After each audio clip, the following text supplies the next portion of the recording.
다른 광고 없으시면 말씀 같이 보겠습니다. 사무엘하 2장 8절부터 3장 1절까지가 본문인데 우리 3장 1절 말씀만 우선 읽겠습니다. 사무엘하 3장 1절 한 절만 같이 읽겠습니다. 구약 성경 467면제에 있습니다. 사무엘하 3장 1절 한 절 말씀 같이 읽습니다. 시작. 사울의 집과 다윗의 집 사이에 전쟁이 오래매 다윗은 점점 강하여 가고 사울의 집은 점점 약하여 가니라. 아멘. 제가 잠깐 기도하겠습니다. 하나님 아버지 은혜를 감사합니다. 한 주간 우리와 함께 해주신 것 감사하고 숨막히는 순간에도 우리 곁에 계셔서 우리를 실어버리지 않으시고 우리를 놓지 않으시고 붙들어 주심으로 오늘 하나님 앞에 나와 우리의 전부를 드려 주님을 예배하게 하신 것 감사하고 이 시간 우리의 전 마음과 전 중심이 주님께 바쳐지는 복된 예배 되게 해주시고 하나님께서 생명 걸고 오셔서 우리를 새롭게 하시고 우리를 만나시고 우리를 변화시키시고 치료하시는 영광스러운 시간 되게 하여 주옵소서. 우리 성도들 마음의 초점이 주님을 향하게 도와주시고 이 짧은 시간이지만 주님께 마음을 드림으로 우리의 삶 구석구석에 하나님의 복이 편만한 것을 볼 수 있게 하여 주옵소서. 믿고 감사하며 예수님의 이름으로 기도합니다. 아멘. 다윗이 이 블레셋 땅에서 돌아와서 헤브론에서 이제 12지파 중에 한 지파 유다 족속의 왕이 되었습니다. 그러면 우리가 궁금한 것이 이 다윗이 이 유다 족속의 왕이 되었으면 아직 11지파가 남았는데 사울 왕이 죽었잖아요. 그러면 그 나머지 11지파는 어떻게 되느냐 하는 것이죠. 그 11지파의 왕은 누가 될 것이냐 하는 것이 남아 있습니다. 여러분 사울에게 아들이 넷이 있다고 했죠. 기억나십니까? 요나단, 그 다음에 말기수와 아비나답, 요 세 아들은 아버지 사울과 함께 길보아 전투에 나갔다가 다 전사했습니다. 막내만 살아남았죠. 아마 전쟁터에 안 나갔던 것 같아요. 아직 나이가 어렸거나 아니면 사람이 시원찮았거나 어쨌든 이 막내 아들 이름이 뭐였습니까? 에스바알이라고도 하고 이스보셋이라고 하는 요 막내 아들, 요 아들만 살아남았어요. 그러니까 우리 생각에 요 아들이 막내 아들이 11지파의 왕이 될 가능성이 제일 많겠죠. 그래서 이제 일이 어떻게 진행되는지 보겠습니다. 2장 8절 9절을 한번 보십시오. 사울의 군사령관 넬의 아들 아브넬이 이미 사울의 아들 이스보셋을 데리고 마하나임으로 건너가 길르앗과 아술과 이스라엘과 에브라임과 베냐민과 온 이스라엘의 왕으로 삼았더라. 드디어 나오죠. 요 막내 아들 이스보셋이 11지파의 왕이 됩니다. 근데 왕이 되는 과정이 다윗과 달라요. 그렇죠. 다윗은 어떻게 왕이 되었습니까? 자기 의사와 전혀 무관하게 하나님이 세우셨습니다. 하나님이 선택해서 하나님이 택하셔서 다윗을 기름 부어서 이스라엘의 왕으로 세웠죠. 그 사람이 다윗이죠. 근데 이 이스보셋은 하나님이 세우신 왕이 아닙니다. 하나님이 택하셔서 세우신 하나님의 뜻과 관계된 왕이 아닙니다. 하나님의 뜻과는 아무 상관이 없고 누가 세웠습니까? 사울의 군사령관이었던 아브넬이 세웠습니다. 야심 많고 욕심 많은, 사실은 자기가 왕이 되고 싶었지만 자기가 왕이 될 명분이 없어서 차마 왕이 못된 요 이스보셋의 오촌 아저씨. 오촌 아저씨를 어려운 한자말로 뭐라고 하는지 아세요?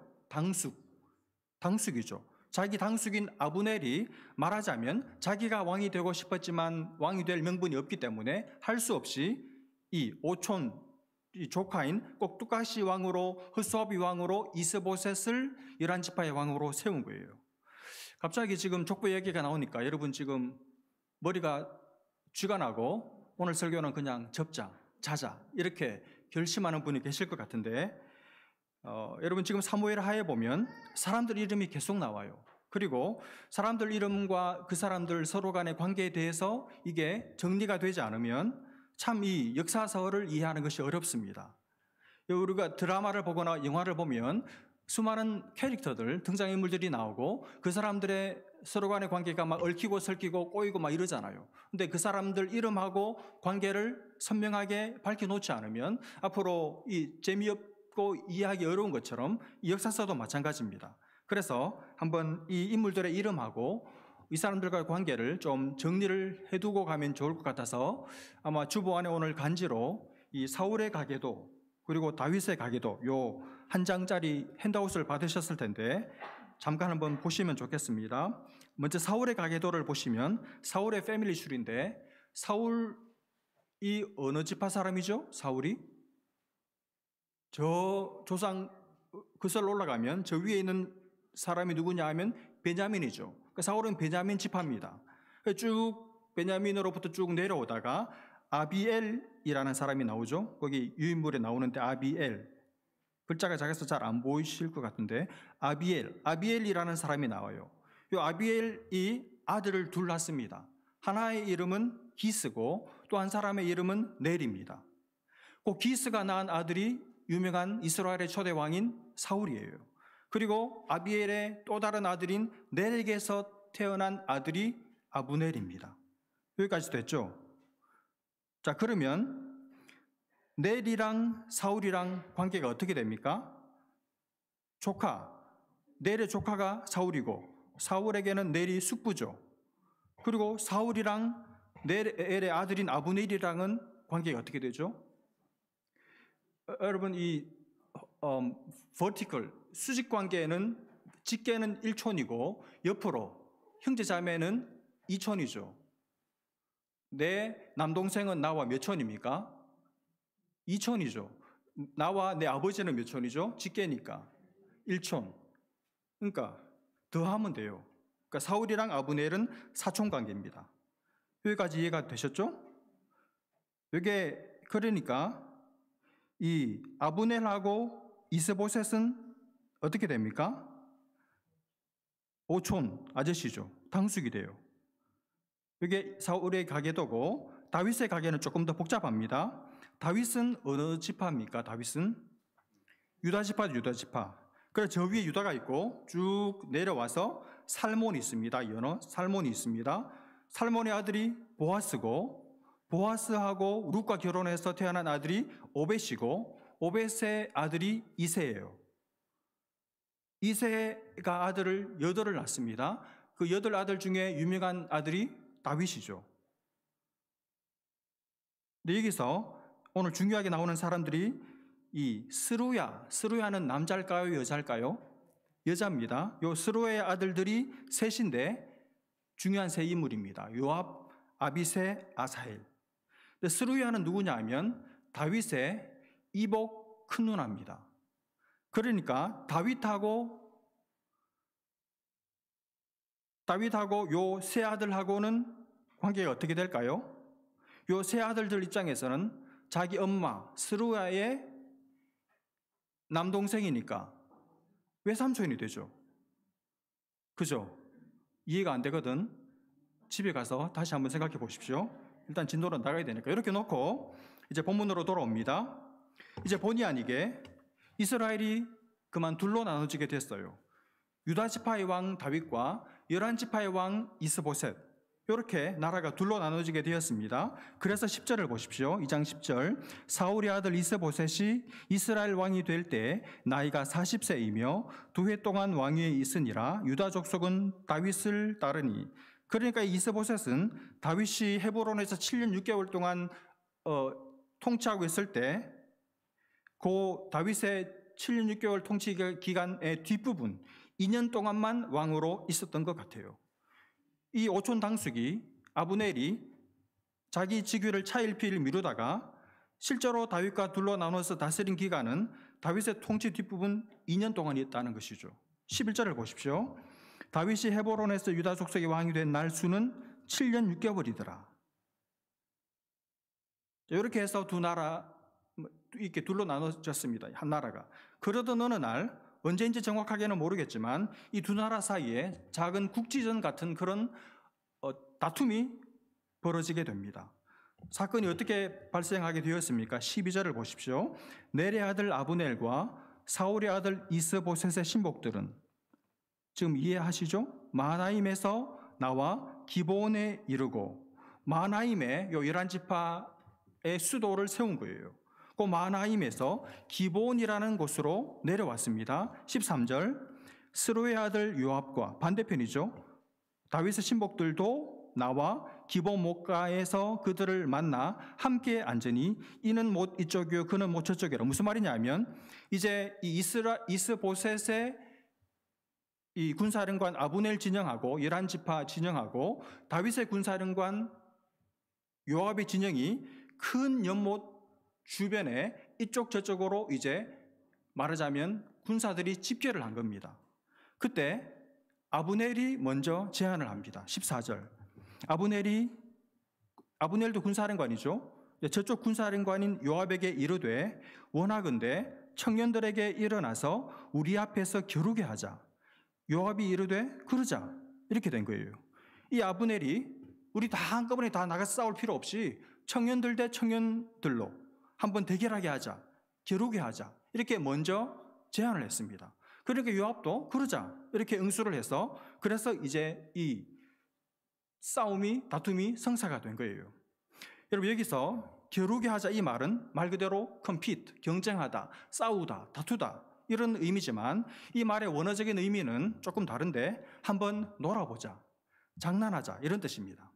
그러니까 이 아브넬이 요압한테 뭐라고 제안했냐 하면 우리 정식으로 한번 생명 걸고 싸우지 말고 우리는 어른들이니까 우리가 나가지 말고 젊은 애들 이렇게 나오게 해가지고 한번 전쟁놀이 한번 해보자.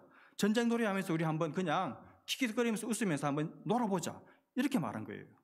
말하자면 이 청년들을 자기들 전쟁 노름의 도구로 삼은 것이죠. 장난감 취급을 한 것입니다. 그래서 15절을 보시면 그들이 일어나 그 수대로 나아가니 베냐민과 사울의 아들 이스보셋 편에서 12명, 다윗의 신복 중에 12명.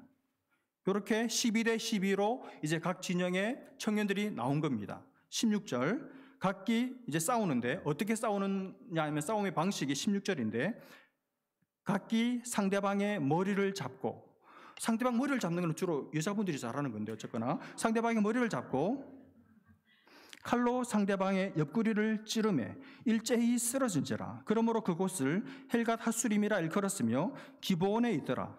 여러분 보십시오. 어떻게 싸웁니까? 아마 왼손으로 상대방의 머리를 잡았겠죠. 칼로 오른손으로 칼을 잡고 칼로 상대방의 옆구리를 찌릅니다. 그럼 어떻게 될까요? 단숨에 다 죽어버렸죠. 12대 12 24명의 청년들이 제대로 한번 싸워보지도 못하고 그냥 머리채 한번 잡고 잡히고 찔려서 다 죽어버렸어요. 나도 죽고 죽이고 다 죽어버렸습니다. 그래서 그 이름을 헬갓 핫수림 밑에 나오죠. 날카로운 카레밭. 24명이 그 귀한 목숨이 그 꽃도 한번 피워보지도 못하고 그것도 객지에서 다 죽어버렸어요. 여러분 이 24명의 청년들 입장에서 한번 생각해 보십시오. 얼마나 어이없이 죽은 겁니까? 이 24명의 청년들 얼마나 그 인생 생명이 불쌍합니까? 군사령관들의 두 사람의 이 어른들의 어이없는 전쟁 노름에 그야말로 놀아나가지고 그 귀한 생명을 한순간에 다 빼앗겨버리고 만 것이죠. 17절 그날에 싸움이 심히 맹렬하더니 아브넬과 이스라엘 사람들이 다윗의 신복들 앞에서 피하니라. 24명이 그냥 자기 동료들이 나가가지고 제대로 싸워보지도 못하고 그냥 머리채 잡고 찔려서 죽는 죽는 모습을 다 본 병사들이 눈이 뒤집혔겠죠. 그래서 이 전쟁 게임이 그야말로 처음에는 워 게임으로 시작했다가 실제로 워로 전쟁으로 비화돼 버린 거예요. 그래서 맹렬한 싸움이 벌어졌고 그 싸움에서 다윗의 군사들이 이겼습니다. 여기까지 끊고 한번 자기가 생명 걸고 지게 될 사람들은 다 죽었는데 자기만 살아남은 거예요. 도망갔다고 밖에는 달리 생각할 길이 저는 없습니다. 자기밖에 모르는 사람이죠. 이기적인 사람이죠. 자기 보신하는 것에만 관심이 집중된 사람이죠. 의리, 신의, 충성심 이런 것 전혀 모르는 사람입니다. 오로지 자기 이익, 자기 목숨밖에 모르는 사람이 바로 이 아브넬이에요. 그렇게 살아서 나왔습니다. 그래서 한 일이 솔직히 자기가 왕이 되고 싶었어요. 근데 자기가 왕 될 명분이 없잖아요. 사울의 군사령관 출신이고 자기가 지키던 이 상관들을 다 죽어버렸는데 자기가 딱 왕이 된다? 백성들이 뭐라 그랬어요? 그러니 명분이 없으니까 사울의 막내 하나 남은 그 왕자 이스보셋을 또 이용을 합니다. 그래서 이 다윗이 헤브론에서 왕으로 있던 7년 6개월 동안 초반에 5년 동안은 그냥 얼마든지 이스보셋을 왕으로 세울 수 있는데도 일부러 차일피일 미루면서 세우지 않고 자기가 모든 영광을, 부귀영화를 다 누리다가 나중에 할 수 없이 2년 동안만 이스보셋을 왕으로 허수아비로 꼭두각시로 세워버린 거예요. 철저하게 자기밖에 모르는 인간, 철저하게 이기적인 인간, 그리고 사람을 이용의 대상으로만 생각하는, 사람을 이용만 할 줄 아는 사람이 이 아브넬입니다. 이 사람 이용의 절정이 오늘 이 사건이죠. 젊은 피덩이 같은 남의 집의 귀한 아들들인 이 군사들을 자기 전쟁 놀이개 감으로 삼아서 결국 그들의 목숨을 꽃을 피워보지도 못하게 하고 짓밟아버리고 빼앗아가버린 사람이 아브넬입니다. 아브넬은 철저하게 자기를 위해서, 자기 유익을 위해서 다른 사람을 이용하는 사람, 다른 사람의 생명까지도 조금도 귀하게 생각하지 않고 이용하고 우습게 여기고 경시하는 사람이죠.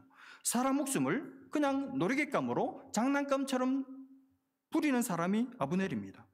사람 목숨 가지고 장난친 사람이 아브넬이죠. 한국의 많은 어른들처럼 사람의 생명에 대한 마음이 조금도 없는 사람, 사람을 사람으로 보고 사람을 사람으로 대하는 마음이 있고 사람을 사랑하고 사람을 그저 기뻐하고 불쌍히 여기고 긍휼히 여기는 마음 자체가 뭔지 모르는 사람이 아브넬입니다. 여러분, 저는 이 아브넬을 보면서 예수님 당시에, 그 당시에 종교 지도자들이었던 서기관들과 바리새인들이 생각이 났어요. 예수님 당시에 얼마나 그 땅에 병든 사람들, 불쌍한 사람들, 귀신 들린 사람들, 안 못 보는 사람들, 못 듣는 사람들, 간질하는 사람들, 이런 사람들이 얼마나 많았습니까? 또 간음하다가 현장에서 붙잡혀온 여자, 분명히 남자도 있었을 텐데 뭐 어떻게 했는지는 모르지만, 그 남자는 돈 받고 빼돌렸는지 어쨌는지는 모르지만 아무 힘이 없고 돈도 없고 율법에 의해서 돌에 맞아 죽어야 할 이 불쌍한 여인만 그것도 끌고 왔어요. 끌고. 이런 힘없고 약하고 불쌍한 사람들 얼마나 많았습니까? 여러분, 이 사람들 얼마나 낫고 싶고 새로운 인생을 살고 싶었겠습니까? 근데 안 되는 걸 어떻게 해요? 그러고 있는데 예수님이 오셔서 정말 예수님을 만나서 병이 낫고 귀신이 떠나가고 눈이 열리고 인생에 정말 빛들 날이 찾아오는 새로운 인생을 예수님은 살게 해주셨죠. 근데 그런 사람들을 이 당시 이 종교 지도자들이었던 이 서기관들, 바리새인들 어떻게 했습니까? 이 사람들을, 이 약하고 힘없는 사람들을 이용했습니다. 한편 손 마른 사람을 불쌍히 여기기는커녕 이 사람을 회당의 중앙에 딱 세워놓고 예수님 앞에 딱 갖다 세워놓고 예수 저자가 어떻게 이 사람을 대하나 보자 하고, 말하자면 이 스칸달리온, 이 뭡니까? 걸림돌을 놓아가지고 안식일을 범하게 해서 이 예수님을 공경에 빠뜨리려고 했죠. 완전히 병든 불쌍한 사람을 사람 취급하지 않고 물건 취급한 것입니다. 자기들의 목적을 위한 이용의 도구로 사용한 것이죠. 또 현장에서 가나마다 붙잡혀온 이 여인을 그 백주 대낮에 사람들 다 모인 곳에 딱 중간에 옷도 제대로 이 추세를 입지 못한 이 여인을 세워놓고 정말 인간적인 모든 수모와 모욕을 다 안겨줬습니다. 이 여인의 수치심을 이용해서 예수를 걸려 넘어지게 하려고 했던 것이죠. 이 여인 완전히 장난감이에요. 도구입니다, 도구. 얼마나 모욕적이고 비참하고 마음의 모욕감을 느꼈을까요?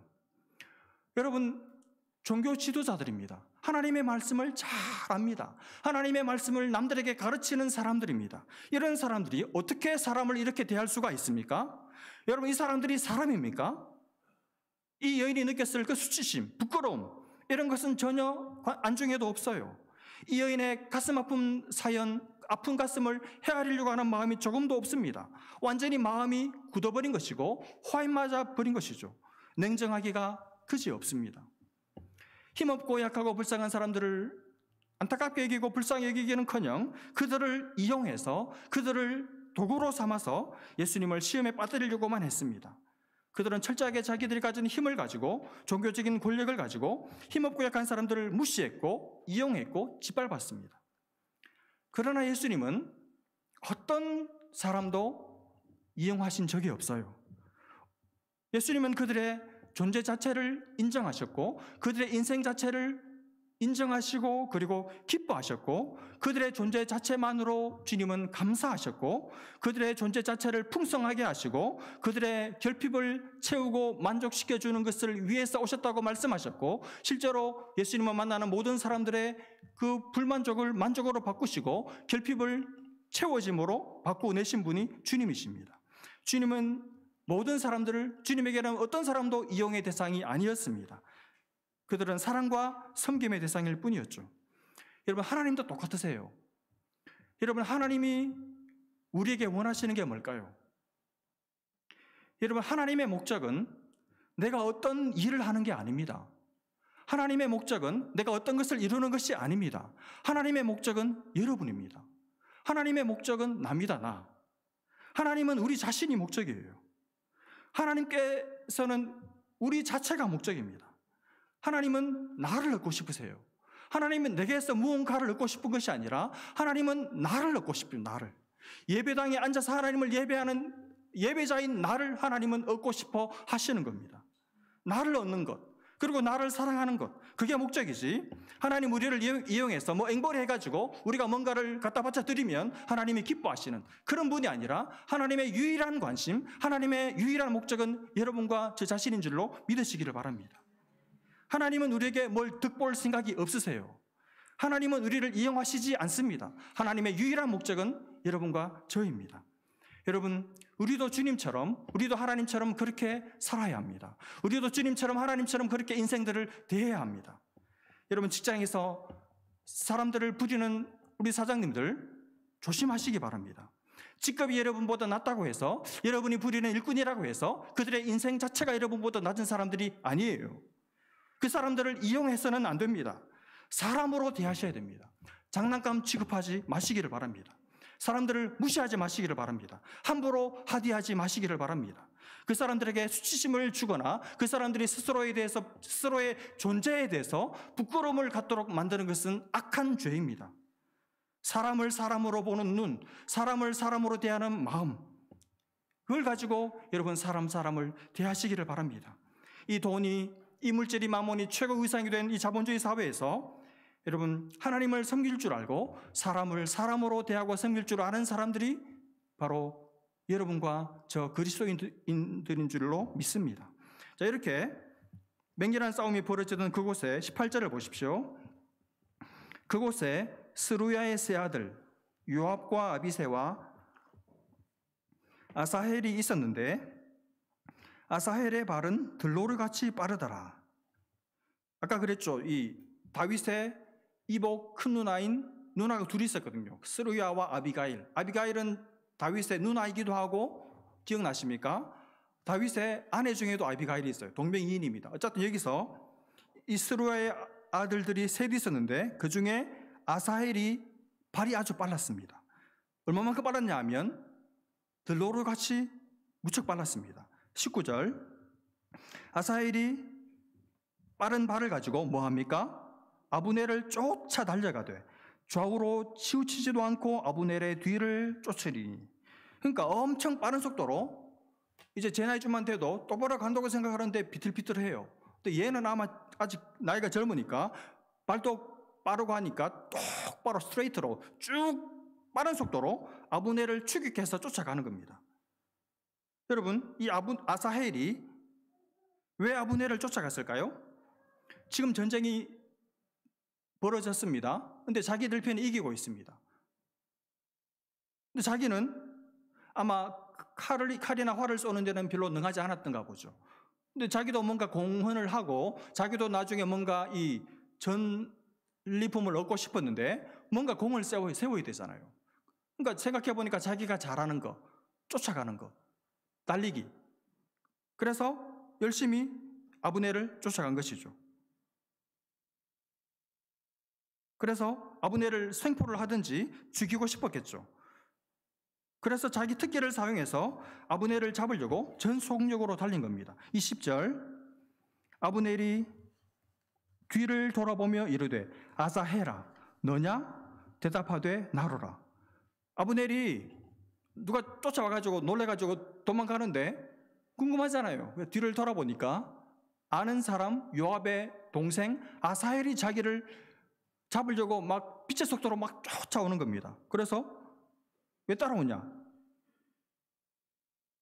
그러니까 21절 아브넬이 그에게 이르되 너는 왼쪽으로나 오른쪽으로나 가서 청년 나 말고 청년 하나를 붙잡아 그의 군복을 빼앗으라 하되 아사헬이 그렇게 하기를 원하지 아니하고 그의 뒤를 쫓으며. 무슨 말입니까? 나 쫓아오지 말고 공을 세우고 싶거든. 젊은 병사 하나 잡아가지고 공을 세우라는 거죠. 22절 아브넬이 다시 아사헬에게 이르되 너는 나 쫓기를 그치라. 내가 너를 쳐서 땅에 엎드러지게 할 까닭이 무엇이냐? 그렇게 하면 내가 어떻게 내 형 요압을 대면하겠느냐 하되. 무슨 말입니까? 너 죽일 생각 없다는 것이죠.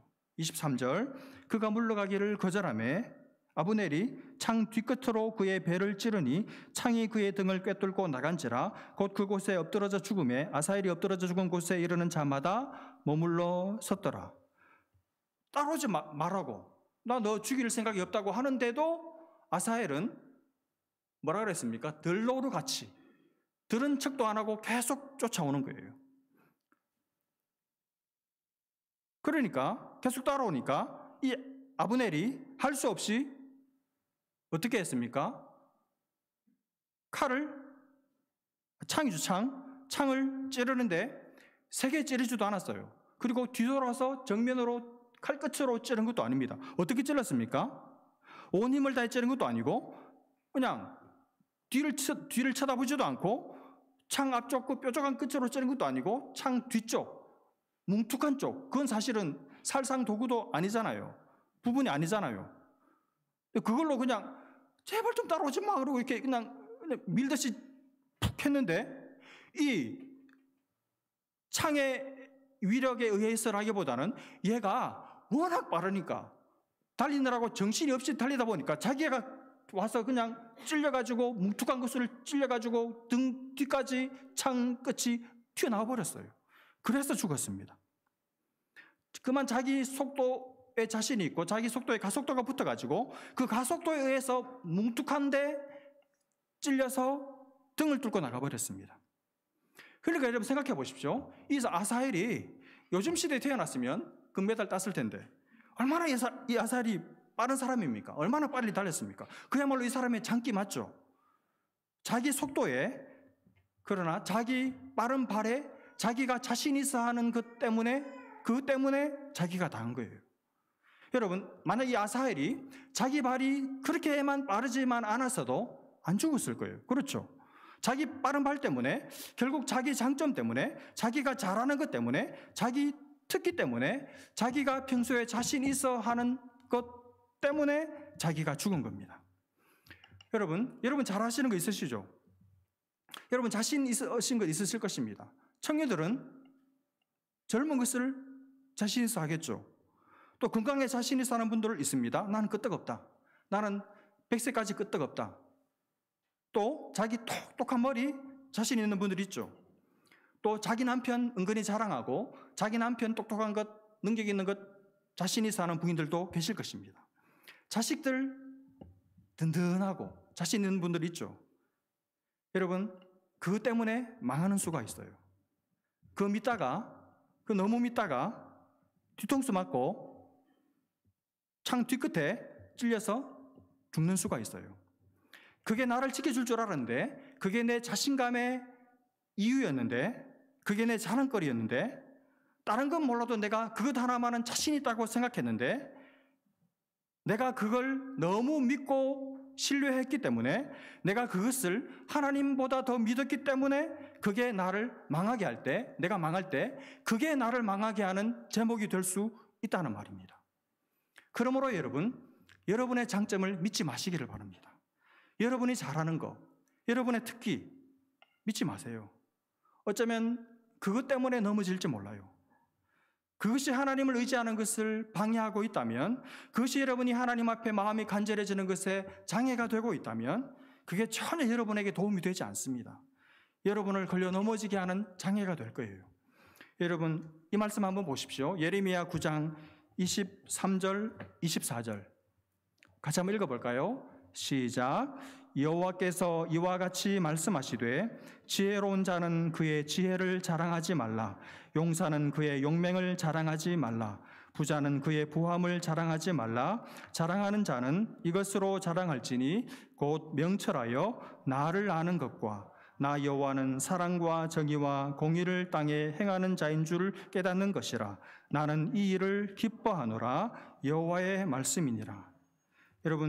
여러분에게 어떤 자신 있는 것이 있을지라도 마치 그것이 없는 것처럼, 그게 여러분의 힘이 아닌 것처럼 하나님만이 여러분의 진짜 힘이라고 늘 고백하면서 그 하나님을 철저히 의지하며 사시기를 주님의 이름으로 축복합니다. 지금 이 아사헬을 보십시오. 자기 자신 있는 거, 그 빠른 발, 워낙 빨리 달리다 보니까 멈추지를 않았어요. 멈출 수가 없었습니다. 아브넬이 그만 따라오라고 죽고 말았습니다. 여러분, 잘 나갈 때 조심하셔야 됩니다. 잘 나갈 때, 돈이 잘 벌릴 때, 승승장구할 때, 남들이 다 잘한다고 칭찬해주고 박수 쳐주고 알아줄 때, 사람들에게 인기를 얻어갈 때, 그때 멈출 줄 알아야 됩니다. 그때 안 멈추고 그때 계속 달리면 칼 뒤끝에 맞아 죽는 수가 있어요. 여러분, 잘 나갈 때 멈출 줄 알아야 합니다. 내가 지금 잘 나가는데 딱 멈추고 주일이 되어서 손 딱 놓고 성경 찬송 챙겨가지고 예배 자리에 나올 줄 알아야 돼요. 일주일 내내 너무 바빴습니다. 정말 눈코 뜰 새 없이 바빴습니다. 너무 돈이 잘 벌려요. 그래서 주일날도 교회 안 오고 돈 벌었으면 좋겠어요. 그러면 대박 날 것 같아요. 그러나 그때 잘 나갈 때 딱 멈추셔야 됩니다. 딱 멈추고 예배 드리러 나와야 합니다. 그 사람이 진짜 하나님의 사람이에요. 여러분, 사람이 바쁘면 주일도 제낍니다. 주일이 어디 있습니까? 잘 나가면 주일날도 일합니다. 주일에도 돈을 법니다.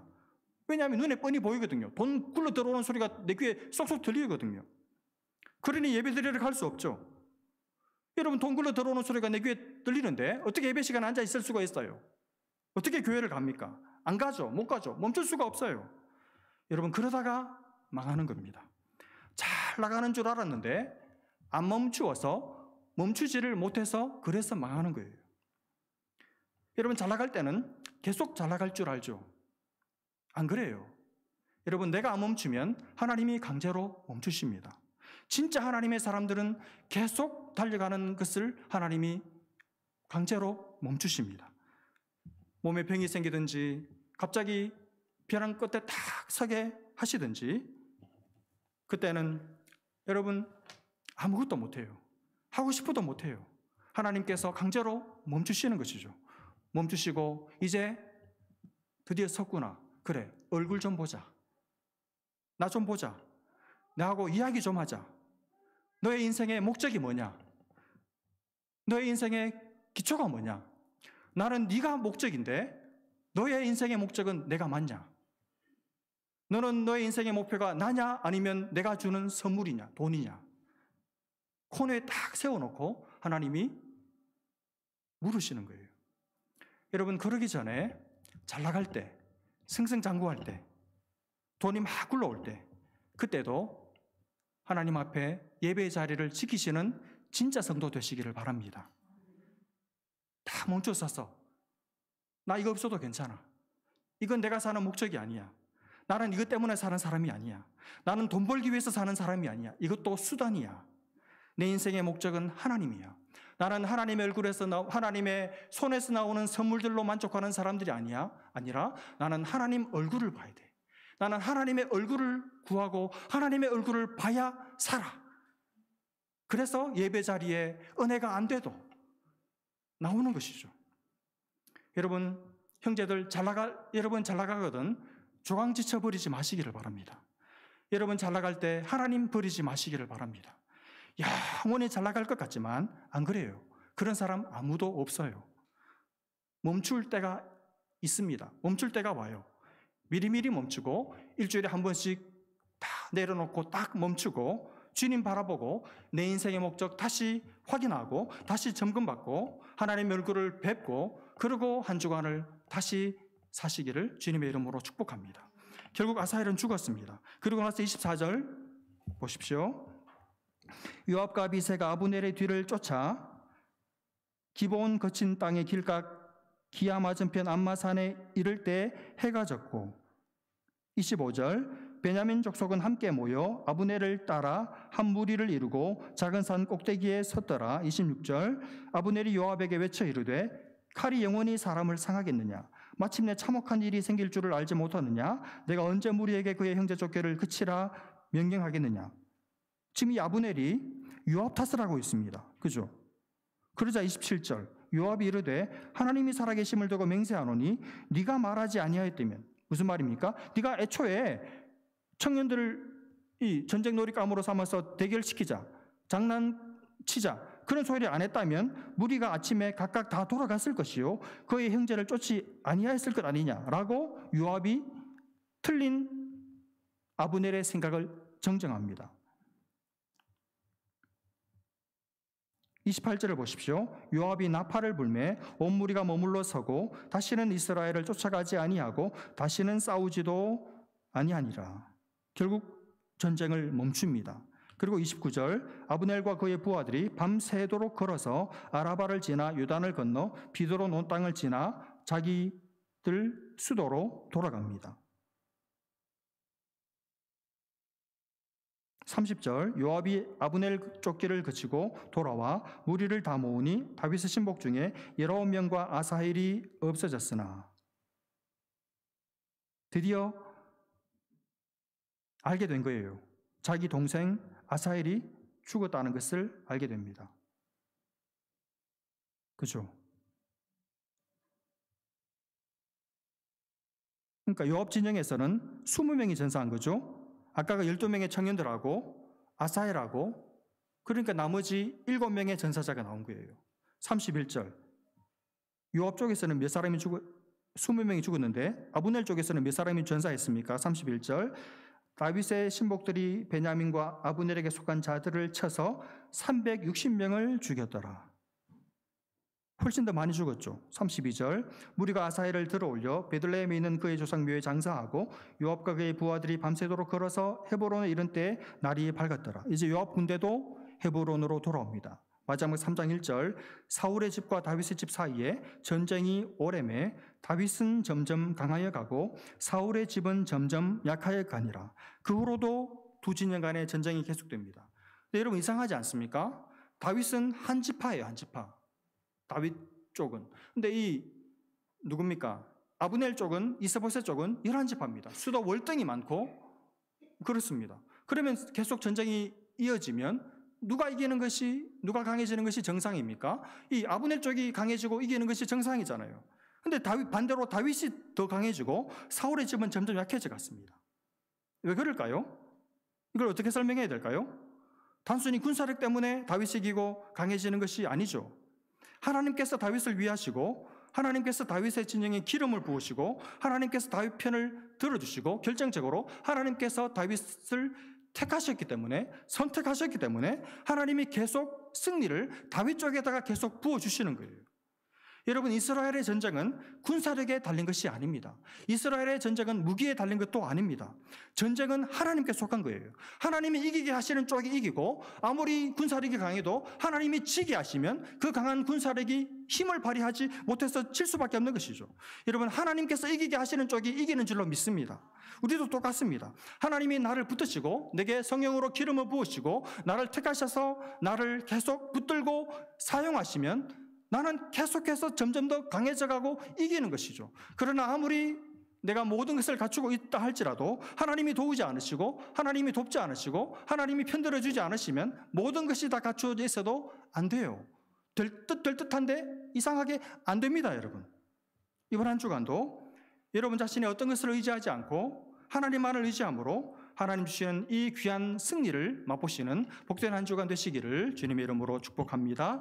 기도하겠습니다. 하나님 아버지, 다윗은 점점 강해져가고 사울의 집안은 점점 약해져가는 것을 보면서 하나님께서 귀히 여기시고 택하시고 하나님께 속한 자들의 인생 가운데 하나님이 어떻게 강하게 하시고 승리하게 하시고 복 주시는지를 보면서 하나님, 우리가 하나님의 택함을 받아 구속받은 하나님의 자녀되고 또 하나님께 속했기 때문에 하나님께서 날마다 우리에게 이김을 주시고 날마다 우리를 강건하게 하실 줄로 믿고 이 한 주간 살아가게 해 주셔서 다음 주에 만날 때 이 승리의 전리품을 함께 나누며 하나님을 기쁘시게 하는 복된 성도들 다 되게 하여 주옵소서. 믿고 감사하며 예수님의 이름으로 기도합니다. 아멘.